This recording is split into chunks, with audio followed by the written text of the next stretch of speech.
वालेकुम नाज़रीन, आप देख रहे हैं प्रोग्राम 7 से 8। मैं हूं करण नाज। वो कहते हैं ना कि पाकिस्तान की सियासत में कभी भी और कुछ भी हो सकता है, तो कल तक हुकूमत इदारों का दिफा करते हुए नहीं थक रही थी और खान साहब पर उन पर दुनिया का हर इल्ज़ाम ढूंढ कर लगा रहे थे। अब अचानक खान साहब ने इस्टेब्लिशमेंट के खिलाफ बात करने से रोक दिया है। शेख रशीद के मुताबिक इस्टेब्लिशमेंट से अभी सुलह नहीं हुई है और हम सुलह के रास्ते पर गामजन हैं। लगता नाज़रीन ऐसा ही है कि हालात साजगार हो चुके हैं। पीडीएम के सरबराह मौलाना फजलुर रहमान साहब की आज की प्रेस कॉन्फ्रेंस से इस तासुर को तक़वियत मिलती है। मौलाना साहब कह रहे हैं वो जानते हैं कि इमरान खान के पीछे कौन सी क़ुव्वतें हैं और इमरान खान को उनके आकाओं ने सिखाया है कि सबके सामने गालियां देते रहो।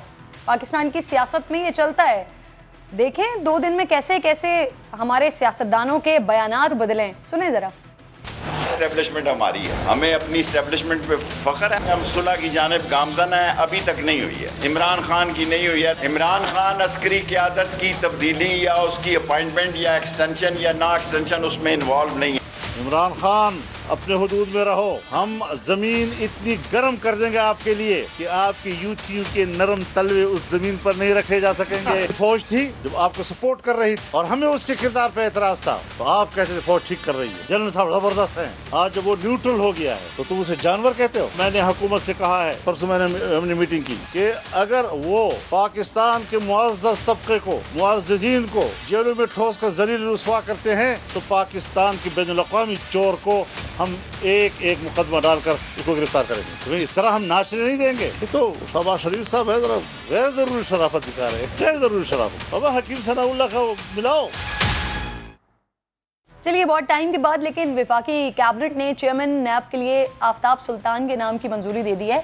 ये आफ्ताब सुल्तान वो हैं जो कि यूसुफ रजा गिलानी और नवाज शरीफ के दौर में IB के सरबराह के तौर पर काम कर चुके हैं। इनकी शोहरत इंतहाई प्रोफेशनल अफसरान में होती है, लेकिन उन्हें पीपल्स पार्टी और नून लीग के करीब समझा जाता है। 2013 में इलेक्शन के दौरान वो IG पंजाब के ओहदे पर फाइज थे। 2017 में उनकी लंदन में नवाज शरीफ से मुलाकात पर बड़ा शोर भी हुआ था और खान साहब ने तो उनके इस्तीफे तक का मुतालबा किया था। सरगोदा में 2002 के दौरान बहैसियत रीजनल पुलिस ऑफिसर के आफ्ताब सुल्तान ने जनरल परवेज़ मुशर्रफ के रेफरेंडम में इंतज़ामिया की मदद करने से इनकार कर दिया था, जिसके बाद उन्हें ओहदे से हटाया गया था। अच्छा, दूसरी तरफ वज़ीर आला पंजाब के इलेक्शन में नाज़रीन सिर्फ चंद घंटे बाकी रह गए हैं। कल 4 बजे ये इजलास तलब कर लिया गया है। दोनों तरफ से जो दावे हो रहे हैं ना, वो दिलचस्प सूरत हाल है। दोनों तरफ से कहा जा रहा है नंबर्स पूरे हैं, लेकिन उन नंबर्स को पूरा करने के लिए बड़ा जोर भी लगाया जा रहा है। MPAs को होटल्स तक महदूद किया हुआ है। तहरीक इंसाफ के MPA उनके कमरे में आग लगी तो मुस्लिम लीग नून की MPA उस्मा ज़हीम को रोना आ गया, जिससे नून लीग का एक वोट कम हो गया है। ये सिचुएशन बड़ी अजीब व गरीब हुई है। अब हमजा शहबाज के लिए हौसला अफजा खबर यह है कि PP7 में दोबारा गिनती की दरख्वास्त इलेक्शन कमीशन ने मुस्तरद कर दिया। अब यहाँ पे सिचुएशन ज़रा समझ लीजिएगा। एक MPA हैं कि जिनके कमरे में, जिनके होटल के रूम में आग लगी है, दूसरी तरफ एक खातून जिनको कोरोना हो गया है। तो ये सारी सिचुएशन है जो कि गंभीर सूरत हाल इख्तियार कर सकती हैं। ज़रा देख लीजिए कहाँ कहाँ किस किस का फ़र्क कितना है। भले इन्होंने सुप्रीम कोर्ट में जो है वो 10 दरखास्तें दायर की है। मैं आज भी ये कह रहा हूँ कि इस बात का इम्कान मौजूद है PTI की सफ़ों में ऐसे लोग जिनका ज़मीर जिंदा है, वो चौधरी परवेज़ अलाई के लिए वोट कास्ट नहीं करेंगे। भाई तुम इसको पंजाब का सबसे बड़ा डाकू कहते रहे, और फिर वो डाकू साहब जो हैं वो खुद फरमाते हैं कि अगर मुझे इमरान खान कहे तो मैं सोचूंगा भी नहीं और 2 सेकंड में जो है वो असम्बली जो है वो तोड़ दूंगा। यानी ये औकात है। मैं समझता हूँ 5 नहीं 50 लोग जो हैं वो अपने वोट का हक जो है अदरवाइज इस्तेमाल कर सकते हैं या कम से कम रोक सकते हैं, अब्सटेन कर सकते हैं। सियासी तौर पे हम जो है वो राब्ते कर रहे हैं, सबके साथ कर रहे हैं। राना सनाउल्लाह साहब के जिस मौक़िफ़ पर बहुत ज़्यादा PTI की तरफ से तनकीद की जा रही थी, इनफैक्ट उसको लेकर अदालत भी चले गए थे, आज उसकी भी वजाहत उन्होंने दी और अभी भी अपने मौक़िफ़ पे कायम है कि कुछ ना कुछ ऐसा होगा ज़रूर। एतजाज़ एहसन साहब मुझे ज्वाइन कर चुके हैं, सीनियर सियासतदान हैं, कानूनदान हैं। अस्सलाम वालेकुम, बहुत शुक्रिया एतजाज़ साहब। सर, इस्टेब्लिशमेंट की खान साहब से कुर्बतें बढ़ रही हैं सर, हुकूमत से दूरियां हो रही हैं, ऐसा तासुर मिल रहा है, लग रहा है आपको?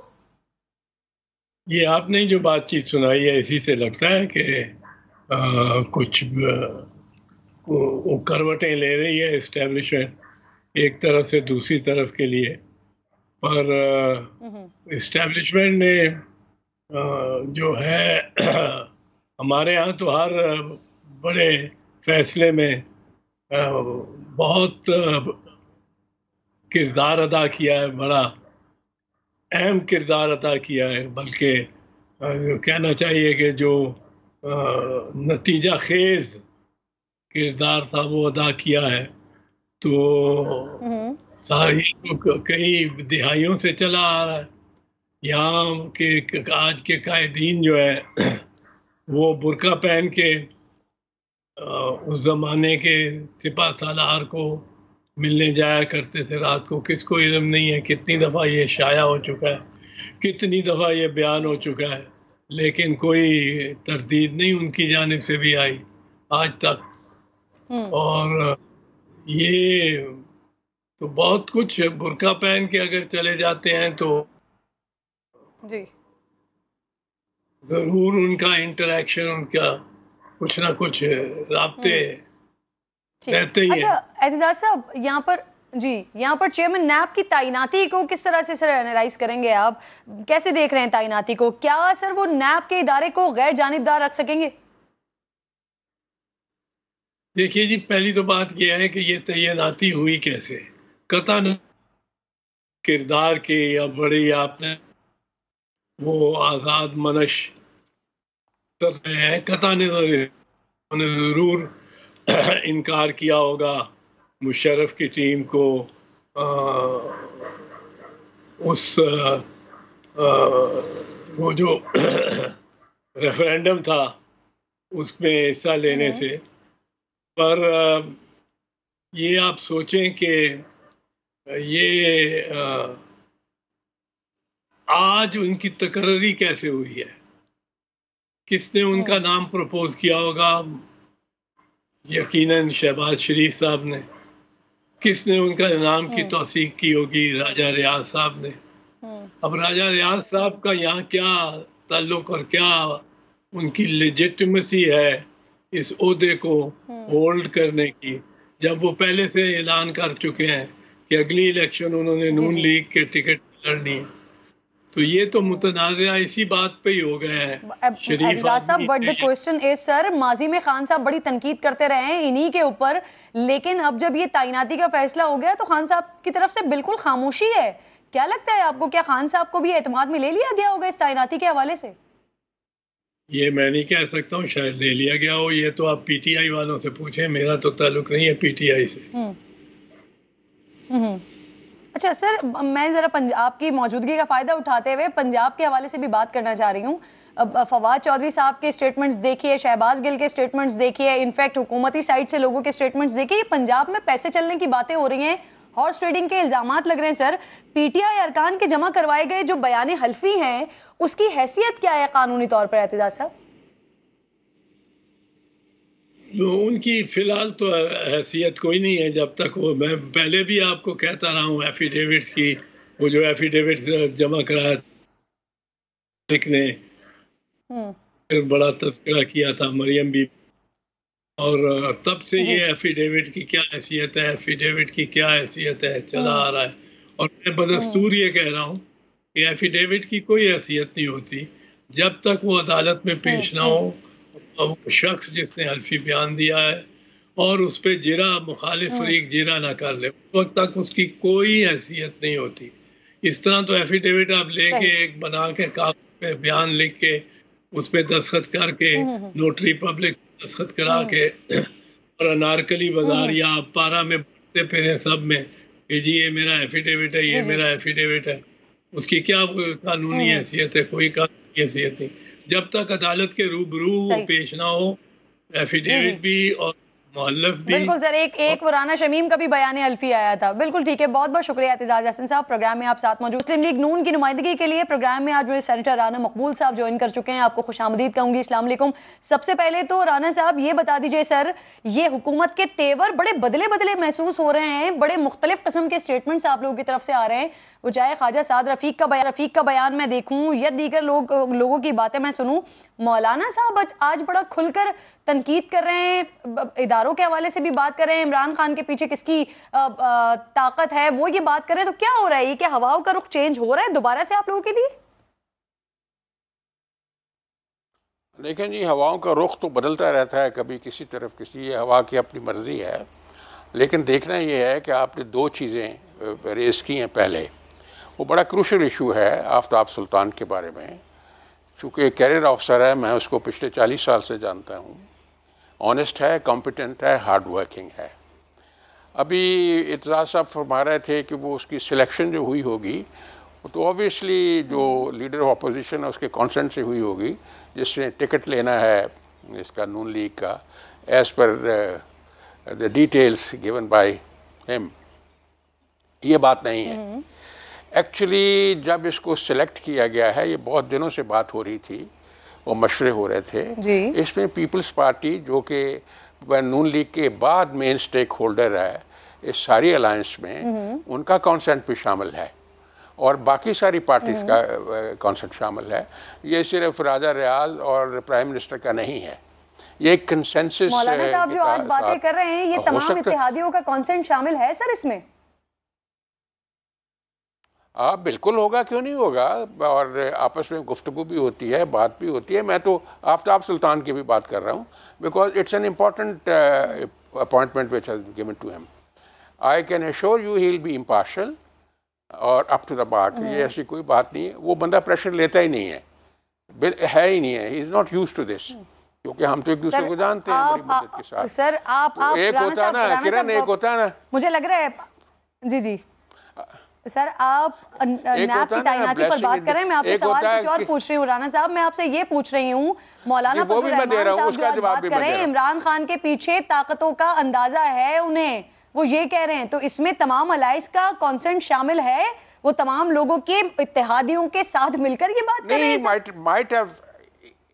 He might have discussed with his colleagues. He can be his, उसका अपना पर्सनल परसेप्शन भी हो सकता है।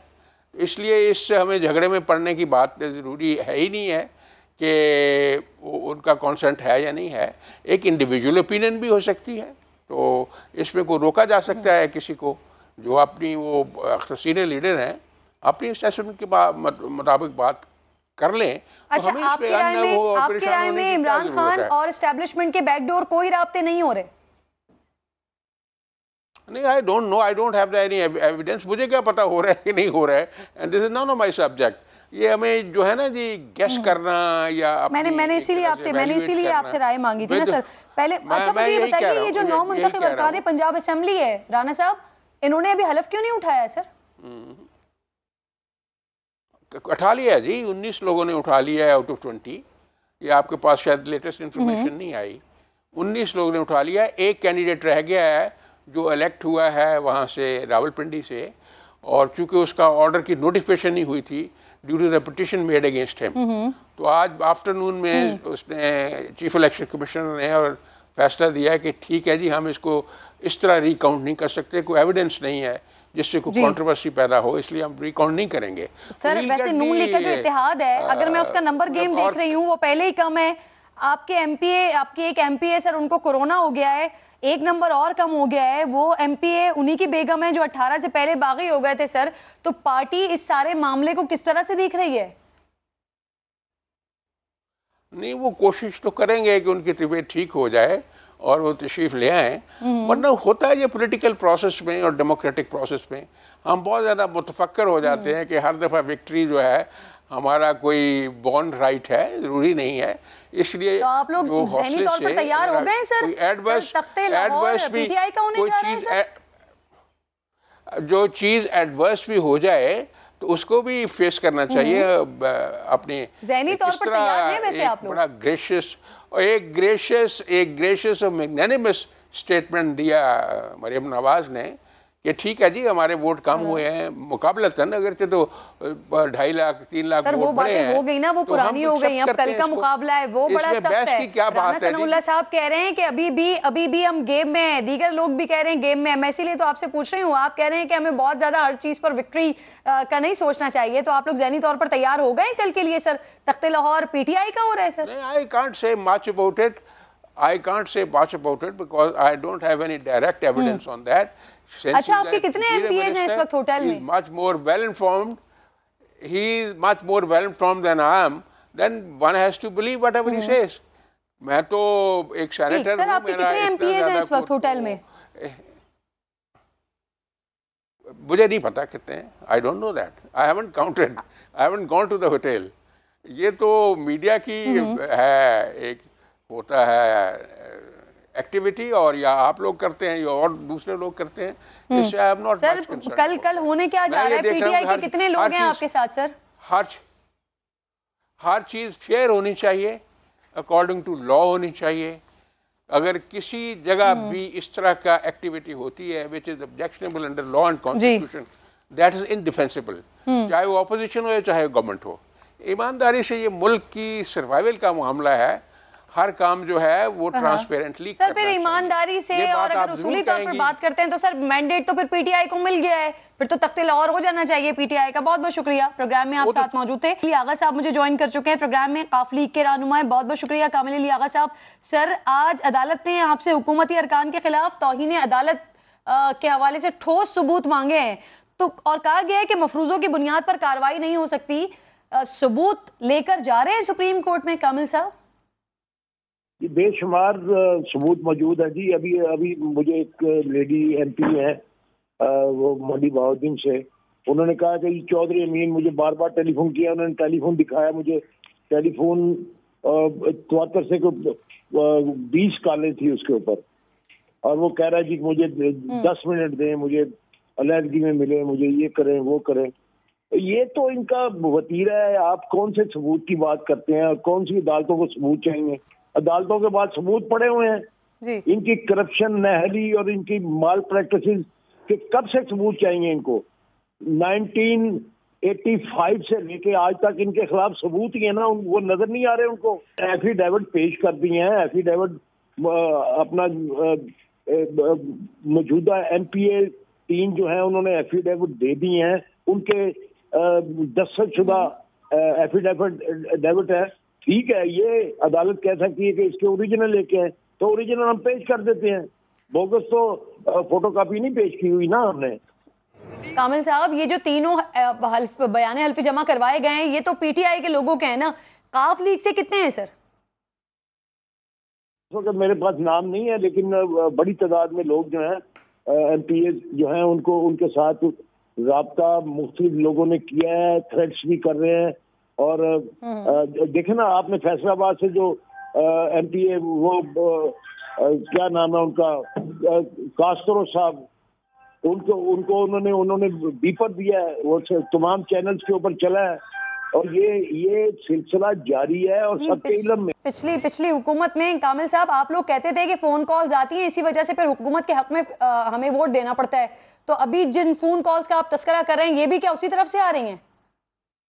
नहीं, ये वो वाली कॉल्स नहीं है, ये बकायदा ये गुंडागर्दी है इनकी। ये जो वजीर दाखिला, जो वफाकी वजीर दाखिला है, उसकी लैंग्वेज आप देख लें, वो खुद एडमिट कर रहा है कि 5 गायब हो सकते हैं। 5 गायब करने का क्या मतलब है? 5 गायब करने की कोशिश में हर किसी को टेलीफोन कर रहे हैं, थ्रेट्स कर रहे हैं। ये फैसलाबाद वालों को तो सबको इस किस्म की थ्रेट्स मिली हैं, क्योंकि वो वजीर दाखिला वहाँ का है, और यहाँ का जो पंजाब का वजीर दाखिला है, जिसको आजकल सोशल मीडिया पे वो आपने देखा नहीं, डेंटोनिक वाला बंदर, वो सबको धमकियां दे रहा है, वो टेलीफोन कर रहा है। ये तीन जो हमारे MPA हैं PTI के, उनको एक लेडी के जरिए टेलीफोन करके फिर खुद बात करके उनको उसने ऑफर भी किया है, थ्रेट भी किया है। तो ये सिलसिला जारी है, हर किसी के अंदर में है, ये ज्यादा इबाम वाली बात नहीं है। सर, जो अभी जिमनी इलेक्शन हुआ था उसमें एस्टैब्लिशमेंट न्यूट्रल रही ना, खान साहब ने इनफैक्ट उसको इसका इकरार भी किया, बाकी सब ने भी माना, कल भी न्यूट्रल ही है, समझते हैं आप? सबको मैं समझता हूँ, सब अदारों को चाहिए कि ये भी पार्लियामेंट भी एक अदारा है, इसके तकद्दुस को कायम रखना चाहिए। अगर पार्लियामेंट और असम्बलियाँ जो हैं वो काम करेंगी तो ये इस मुल्क का फायदा है, जमहूरी अमल आगे बढ़ेगा और जमहूरी इस्तेकाम ही मैं समझता हूँ कि इक्तिसादी जो इस्तेकाम है उसके लिए एक बायस तक़वीयत बनता है। मैं समझता हूँ कि हर किसी को, हर अदारे को, हर शख्स को अब होश के दामन लेने चाहिए और कोशिश करनी चाहिए कि इस मुल्क के अंदर जमहूरियत चलती रहे और उसको इस्तेकाम हासिल हो और दवाम हासिल हो, ताकि इस मुल्क के मुआशी कामिल साहब सर मुझे ये बताएं, जरदारी साहब के साथ क्या मामला हुआ है? वो तो उनके लिए तो अब ये जाती आना का मसला बन गया है सर, धमकी दे रहे हैं वो। परवेज इलाही साहब इमरान खान का साथ छोड़ दें वरना ये जाती लड़ाई होगी जरदारी साहब के साथ। तो क्या हो सकता है, दस्तबरदार हो सकते हैं वो सर? क्या इन बातों का कोई असर हो सकता है? किसी और पे असर तो दिखा सकता होगा, इस किस्म की बातें हमारे ऊपर कोई असर नहीं। ये इस किस्म की बातें हम नून लीग से, नवाज शरीफ से, शहबाज शरीफ से सबसे सुन चुके हुए हैं और अल्लाह के फजल करम से बड़े सुकून के साथ जिंदगी गुजार रहे हैं। किसी की जरूरत नहीं है कि कोई हमारी तरफ मैली आंख से भी देखे इंशाअल्लाह। अच्छा सर, काफ लीग के हवाले से ना एक ये तासुर भी बहुत ज्यादा दिया जा रहा है कि जो आपके 10 अरकान में से जिनका टिल्ट चौधरी शुजात साहब की जानिब है वो इधर उधर हो सकते हैं। आप क्या कहते हैं सर, 10 के 10 वोट जो है वो पीटीआई के लिए होंगे कल, या वाकई इधर उधर हो सकते हैं? इंशाअल्लाह 10 के 10 जो है वो इस वक्त एक ही जगह पे बैठे हुए हैं और बल्कि मैं यकीन से कह सकता हूँ कि 186 मेंबरान एक जगह पे बैठे हुए हैं और बड़े साबित कदमी के साथ, यकीन मोहकम के साथ आगे सबके सब वोट डालेंगे। बल्कि मजीद 188 के अलावा इंशाअल्लाह 1-2 वोट इंडिपेंडेंट जो है वो भी चौधरी परवेज इलाही को वोट डालेंगे। अच्छा, आखिर में कामिल साहब जरा इस पे भी रिस्पॉन्ड कर दीजिए सर। खान साहब ने अपनी पार्टी को अब एस्टेब्लिशमेंट के खिलाफ बयानबाजी से रोका है, इदारों से सुलह हो रही है सर, और क्या इस सुलह में, इस सारे मामले में, प्रोसेस में परवेज इलाही साहब का भी कोई किरदार है? क्योंकि खबरें यही थी कि वो कोशिश कर रहे हैं। ये मैं समझता हूँ कि ये बहुत जरूरी बात है और एस्टेब्लिशमेंट इस मुल्क के अंदर ही नहीं बल्कि पूरी दुनिया के तमाम ममालिक के अंदर एस्टेब्लिशमेंट का अहम रोल होता है और उसके साथ मिलके मुल्क और कौम की बेहतरी की जा सकती है और वो जो तलकात है, वर्किंग रिलेशन जो है वो सही। कामिल साहब बहुत बहुत शुक्रिया सर, प्रोग्राम में आप साथ मौजूद थे। एक छोटी रही हूँ ब्रेक के बाद जब वापस आती हूँ नाजरीन, तो कल से कुछ सोशल मीडिया पर कुछ वीडियोस सरगर्म है। इफ्तिखार बलोच हैं, साबिक MP हैं मुस्लिम लीग नून के, उनको तशद्दुद का निशाना बनाया गया है। किसने किया है, उनको किस पर शक है, वो प्रोग्राम में साथ ही मौजूद होंगे, उनसे बात करेंगे।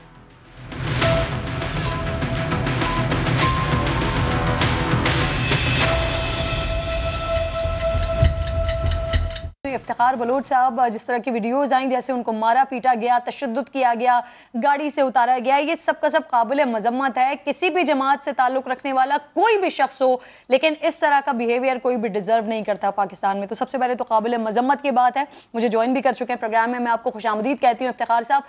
सबसे पहले तो इस वाकये के बारे में जरा मुझे बता दीजिएगा, ये कहाँ पर हुआ है और आपको किसी पर शक भी है, किसने किया है ये? शुक्रिया किरण नाज, आपने बड़ी मेहरबानी की है, लाइन पे लिया है। ये मसला ये हुआ है कि मैं फातिह खानी पे गया हुआ था, थाना मसन का इलाका है, खान दा कोट, जिला जंग थाना के, वहाँ मैं आ रहा था तो रास्ते में ना 2 गाड़ियों ने मुझे आके रोक लिया, जिनको मैं जानता भी नहीं था, ना मैं उनको पहले कभी मिला हूँ।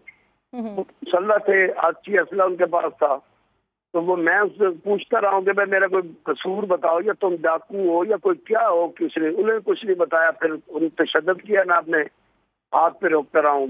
बाद में पुलिस को भी इतला दी है, RPO साहब भी मेरे घर आए हैं, हमजा शहबाज का भी फोन आया था, तो पुलिस ने आके जरा इंक्वायरी की, कुछ देखा तो वो PTI का जो MP है ये उनके बंदे हैं, तैमूर भट्टी साहब और खुद और उसके कजन, ये उन्होंने करवाया है, जो कि बिल्कुल हमारी जिले जंग में पहले ये रीत नहीं थी, ना ही इस किस्म का कोई नहीं। ये आपका ये कोई जाती लड़ाई है सर, या ये सियासी तौर पर कोई लड़ाई है?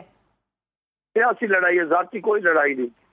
उनके मुखालिफ जो है ना अली अकबर शाह, वो नामजद कैंडिडेट है मेरे पैनल में, MNA, मेरी बेटी ने लड़ा इलेक्शन, पिछली दफा 67,000 वोट लिए, हम हार गए थे। इस दफा हमने पैनल बनाया, तो ये अली अकबर मेरा MP है, वो उनकी आपस में यानी कि वो चूंकि वो भी MP है भट्टी साहब, और ये भी, मैं उनको सपोर्ट करता हूँ अली अकबर को। असल वजह ये है, और कोई इसमें कोई जाती लड़ाई किसी किस्म की नहीं। तो आपने इसमें कोई मुकदमा वगैरह करवाया है? जी, मुकदमा रात RPO साहब तशरीफ ले आए थे, तो मुकदमा करवाया। वो 397 दफा लगी है। डॉक्टर कुछ मेरा सामान भी ले गए थे, गाड़ी की चाबी भी ले गए थे। तो पुलिस आई है, 1-2 बंदे पकड़े भी गए हैं और ट्रेस भी हो गए हैं कि कौन कौन है। तो मुझे यकीन है इंशाल्लाह पुलिस जो है वो इसकी इंसाफ करेगी और उनको करार वाक़ई सजा देगी। बिल्कुल ठीक है, बहुत शुक्रिया सर, आप प्रोग्राम में मेरे साथ मौजूद। नाज़रीन, अगले सेगमेंट की जानिब बढ़ रही हूँ। बहुत ज़्यादा हाहाकार थी, अब सिंध में बल्दियाती इलेक्शन होना था, उसका दूसरा मरहला होना था, लेकिन अब वो कैंसिल हो गया है और अब आगे की डेट्स, अगस्त के बाद की डेट्स दी गई हैं। इस पर बात कर लेते हैं। इलेक्शन कमीशन जो है वो मुकम्मल तौर पर जानेबदार हो चुका है और कोई पाकिस्तानी अब यकीन नहीं कर सकता कि इस इलेक्शन कमीशन के होते हुए गैर जानेबदाराना तरीके से साफ शफाफ इलेक्शन कराया जा सकता है। ये जुलाई में इलेक्शन कराएं या अगस्त में कराएं या सितंबर में कराएं, जब भी इलेक्शन होगा इंशाअल्लाह ताला वैसे ही बल्ला चलेगा जैसे 17 जुलाई को चला था। इलेक्शन कमीशन ऑफ पाकिस्तान की वेबसाइट पर ये नोटिफिकेशन जारी हुआ है कि सिंध में बल्दियाती इंतखाब का दूसरा फेज़, जिसमें कराची और हैदराबाद डिवीज़न में इंतखाबात हो रहे थे, उसको मौखर किया गया है, मुलतवी किया गया है। जमात इस्लामी इस अमल की मजम्मत करती है, इसे इंतखाबी अमल के खिलाफ एक साजिश भी समझती है। जो कराची के हुकूक का मार्च हमने तय किया था, अब हम इसे इलेक्शन कमीशन सिंध के ऑफिस में धरने में जो है वो तब्दील कर रहे हैं। तो एक जानिब ये बल्दियाती इंतखाबात का दूसरा मरहला था जो कि 24 तारीख को हो रहे थे, वो भी मनसूख है, और उसके साथ साथ NA 245 जहाँ पर मरहूम आमिर लियाकत की मौत की वजह से ये सीट खाली हुई थी, उसका इलेक्शन भी मुलतवी कर दिया गया। और वजूहत की बताई गई हैं क्योंकि आगे फिर मुहर्रम भी आ रहे हैं, अभी मौसम भी ख़राब है। देन उसके बाद यानी 28 अगस्त को ये इलेक्शंस होंगे। मुझे फ़ारूक सत्तार साहब भी ज्वाइन कर चुके हैं इसी हल्के से, पहले भी उन्होंने आमिर लियाकत साहब के अगेंस्ट लड़ा है और अभी भी दोबारा यहाँ से कॉन्टेस्ट कर रहे हैं। बहुत शुक्रिया फ़ारूक सत्तार साहब। सबसे पहले तो ये बताइए कि तमाम जमातों का इसके ऊपर कॉन्सेंट है सर? ये आप तमाम लोगों की मंजूरी के साथ ही ये किया गया, वरना ये आप लोगों के इल्म में नहीं था कि इलेक्शन मुलतवी हो रहे हैं? देखिए, जो मुसलसल हाई कोर्ट के फैसले आ रहे थे ना, सिंध हाई कोर्ट के ख़ास तौर पर, और सुप्रीम कोर्ट ने भी उसमें MQM पाकिस्तान की तरफ से पिटीशन गई थी कि उन्हें अब हल्का बंदियों पर कोई एतराज़ है, जबकि ये तो नवंबर से मामला चल के अप्रैल में फाइनलाइज हो गया। ये तो जून में गए इसको चैलेंज करने के लिए, और इसमें वाकई में हल्का बंदियों में बहुत ग्लेरिंग एनामली या डिस्क्रिपेंसी है, कहीं 20,000 के कहीं 90,000 के। लेकिन जो अब तावील दी गई है इलेक्शन कमीशन ऑफ पाकिस्तान में, उसमें भी MQM की पिटीशन थी कि हल्का बंदियों पर मुलतवी किए जाएं। लेकिन ये मौसम की ख़राबी, कोई हवाई जहाज़ की परवाज़ है जो टेक ऑफ नहीं कर सकेगा, और कहीं अब तो फैसला हो गया ना, अब तो नोटिफिकेशन हो गया, फैसला हो गया, तो इस फैसले को इलेक्शन कमीशन के अब आप चैलेंज करेंगे, लेके जाएंगे अदालत? देखिए, अब अदालत में ले जाएंगे तो फिर अदालत उनसे पूछेगी तो 1 महीना तो इसी में गुजर जाएगा। मुझे तो इस बात का डाउट है कि 21 तारीख को, 21 अगस्त को ज़िमनी इंतखाब या 28 अगस्त को जो बल्दियाती इंतखाबात है, ये होंगे भी कि नहीं, इसके पसे पर्दा क्या अवामिल है, इसके और मुहर्रिकात क्या है, मुझे तो दाल में कुछ काला नज़र आता है। और मैं जाहिर है कि कल सुबह ही मेरी provincial election commissioner Ejaz Ahmed साहब थे, चौहान साहब, उनसे हमारी मुलाकात थी।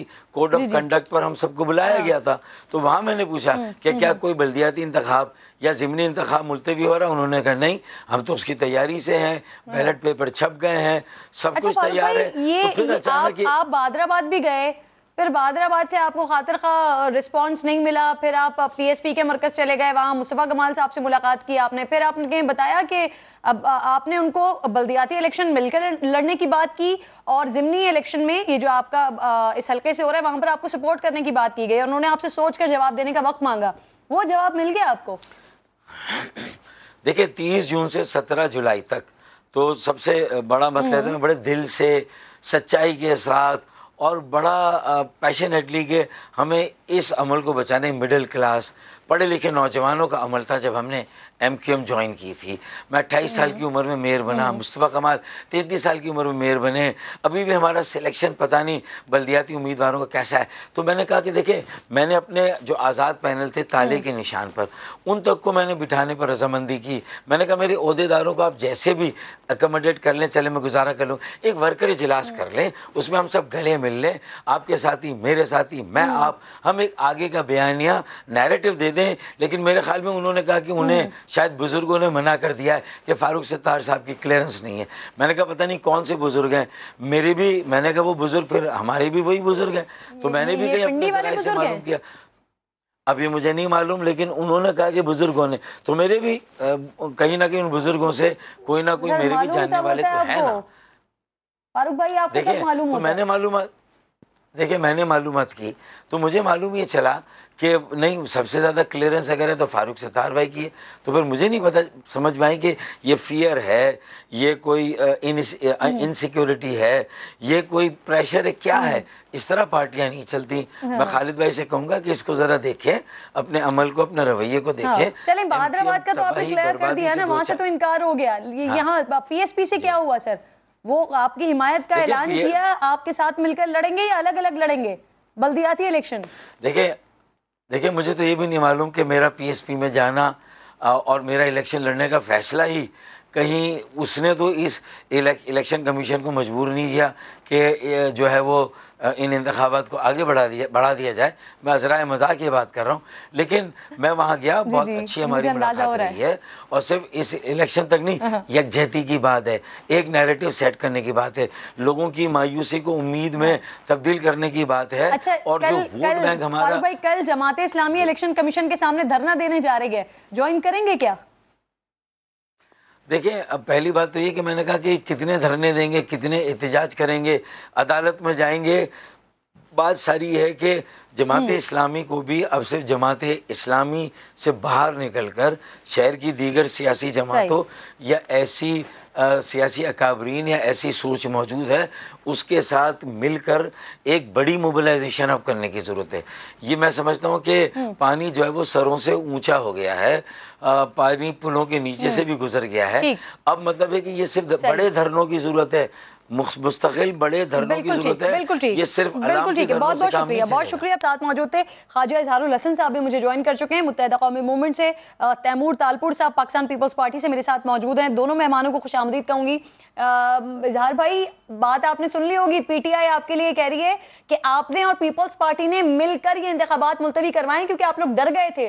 कराची में या सिंध में मेयर जो है वो PTI का आ रहा है, डर गए हैं आप लोग?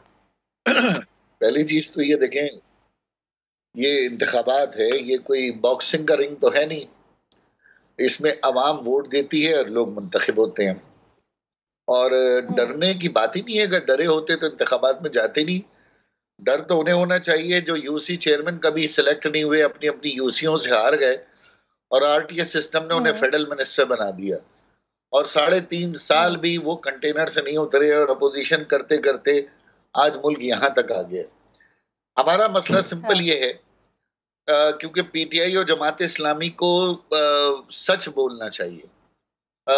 इस फैसले में जब 140A का आया तो इसमें इमरान खान साहब को और असद उमर साहब को हमने मिन्नतें करके पिटिशनर बनाया, और जब फैसला आया तो Khurram Sher Zaman as a petitioner high court गए कि जनाब जब तक इंतखाबात ना कराए जाएं, जब तक आइन का आर्टिकल 140 से अमल ना हो। यही हमारा भी राय थी, क्योंकि हम मुकदमा जीते थे तो हम उस पर जोर दे रहे थे, जिसकी वजह से हमने मुआहदात किए।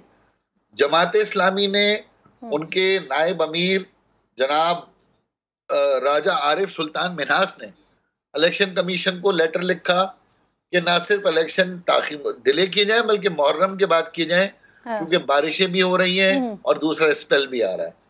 आज जमात इस्लामी और PTI अपने कौल और फेल के बरक्स इलेक्शन कमीशन के सामने धरना दे रहे हैं। और दूसरी बात, कि इलेक्शन कमीशन का कंपोजिशन चारों सूबों से बराबर होता है। इसमें पंजाब का भी नुमाइंदा होता है, सरहद का भी होता है, KP का। ये कोई भाई, आप दोबारा आती हूँ आपकी तरफ। मैं जरा तैमूर साहब का भी एक कमेंट शामिल कर लूं, मुझे ब्रेक की कॉल है इस वक्त। तैमूर साहब, ये आप लोग तो जा रहे थे, अदालत जा रहे थे इसको मुलतवी करवाने पर, लेकिन अब जब ये मुलतवी हो गए तो आप ही की जमात के कुछ रहनुमा हैं जो अफसोस का इजहार कर रहे हैं, उन्होंने तो इलेक्शन लड़ना था। तो सर ये कोई कोऑर्डिनेशन की कमी है क्या पार्टी के अपने अंदर? बिस्मिल्लाहिर्रहमानिर्रहीम। पाकिस्तान पीपल्स पार्टी हमें ये इजाजत देती है कि हम अपने अपने मौकफ का इजहार कर सकें। पार्टी पॉलिसी एक अलग चीज है, तैमूर टालपुर की अपनी सोच है, सईद गनी की अपनी सोच है। बात हमारी सोच से कोई फर्क नहीं पड़ता है। बात यह है कि जो फैसला हो गया है, मैं भी शायद उस फैसले से नाखुश हूं, पर ये फैसला हो चुका है और ये फैसला पाकिस्तान पीपल्स पार्टी की तरफ से या सिंध हुकूमत की तरफ से नहीं है। ये फैसला इलेक्शन कमीशन ऑफ पाकिस्तान की तरफ से है, जिसकी हम इज्जत करते हैं। हमारा वो मौकफ नहीं है न्याजी जैसा कि जब तक हमारे साथ थे तो अच्छा था, जब बुरे हुए तो फिर आपने थू थू करना शुरू कर दी। हम एक बैलेंस पार्टी हैं और एक सोच और एक समझ के साथ चलते हैं। हालांकि सर इश्तिहारी मुहिम आप लोग बहुत जबरदस्त चला रहे हैं। बहुत शुक्रिया आपका तैमूर साहब, प्रोग्राम में साथ मौजूद थे। एक छोटा सा ब्रेक ले रही हूँ। हारुल हसन साहब साथ ही मौजूद है, उनसे मजीद बात करनी है मैंने।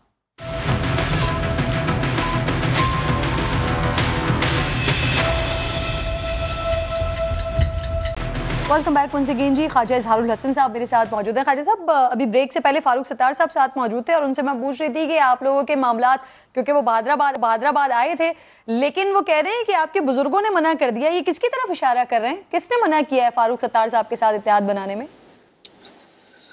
मैं बड़े ही इस मामले में माजरत चाहूंगा कि इस पूरे मामले में ना मैं मुज़ाकरात में हूँ और ना ही मुझे इसका कोई अपडेट है।